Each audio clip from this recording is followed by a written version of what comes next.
लाडक्या बहिणींनो, तुमचे पैसे आले नसतील किंवा तुमची लाडकी बहीण योजनेची ई-केवायसी चुकलेली असेल तर दुरुस्ती करण्याचा ऑप्शन अखेर सरकारने आणलेला आहे। आज 6 फेब्रुवारी आजपासून आपल्याला ई-केवायसी दुरुस्त करता येणार आहे। तर आपल्याला काय करावं लागेल, व्हिडिओ शेवटपर्यंत पहा, काळजीपूर्वक पहा, म्हणजे ज्यांची ई-केवायसी चुकलेली आहे त्यांनी अशा प्रकारे नवीन ई-केवायसी करायची आहे। पहा, डिस्क्रिप्शनमध्ये लिंक भेटून जाईल किंवा पहा ladkibahin.maharashtra.gov.in या वेबसाईटवरती यायचं आहे। मोबाईलवरती सुद्धा ओपन करू शकता।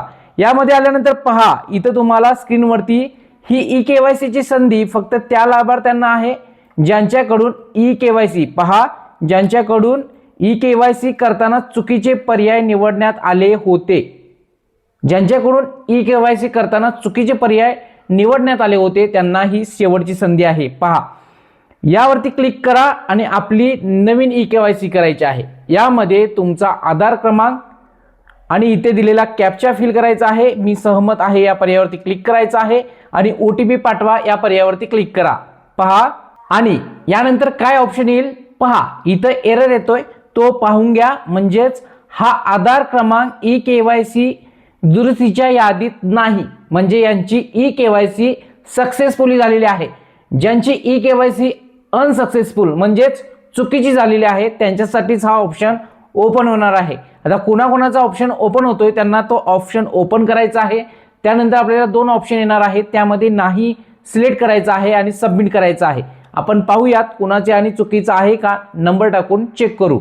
आपल्याला लाभार्थी आधार क्रमांक प्रविष्ट करायचा आहे, त्यानंतर इथे कॅप्चा फिल करायचा आहे आणि पहा मी सहमत आहे यावरती क्लिक केल्यानंतर सेंड OTP हा ऑप्शन येईल। OTP फिल करायचा आहे। इथं OTP फिल केल्यानंतर पहा आपल्याला ई-केवायसी मुख्यमंत्री माझी लाडकी बहीणचा नेक्स्ट पेज ओपन होईल। यामध्ये आपल्याला A आणि B हा ऑप्शन सिलेक्ट करून घ्यायचा आहे। तुमची केवायसी चुकलेली आहे त्यामुळे ओपन झालेला असेल। पहा, A मध्ये काय आहे ते वाचून घ्या। माझ्या कुटुंबातील सदस्य नियमित कायम कर्मचारी म्हणून सरकारी विभाग, उपक्रम मंडळ, भारत सरकार किंवा राज्य सरकारच्या स्थानिक संस्थेमध्ये कार्यरत आहे आणि नाही ऑप्शन आहे, तर कार्यरत नाही या ऑप्शनवरती क्लिक करा आणि दुसरा सुद्धा ऑप्शन नाही सिलेक्ट करा आणि यानंतर पहा A व B मध्ये देण्यात आलेली माहिती खरी आहे यावरती सुद्धा टिक मार्क करायची आहे आणि सबमिट करायचं आहे। सबमिट केल्यानंतर पहा तुमची ई-केवायसी पडताळणी यशस्वीरित्या पूर्ण झाली आहे असा तुम्हाला मेसेज शो होणार आहे। अशा पद्धतीने तुमची ई-केवायसी करून घ्या।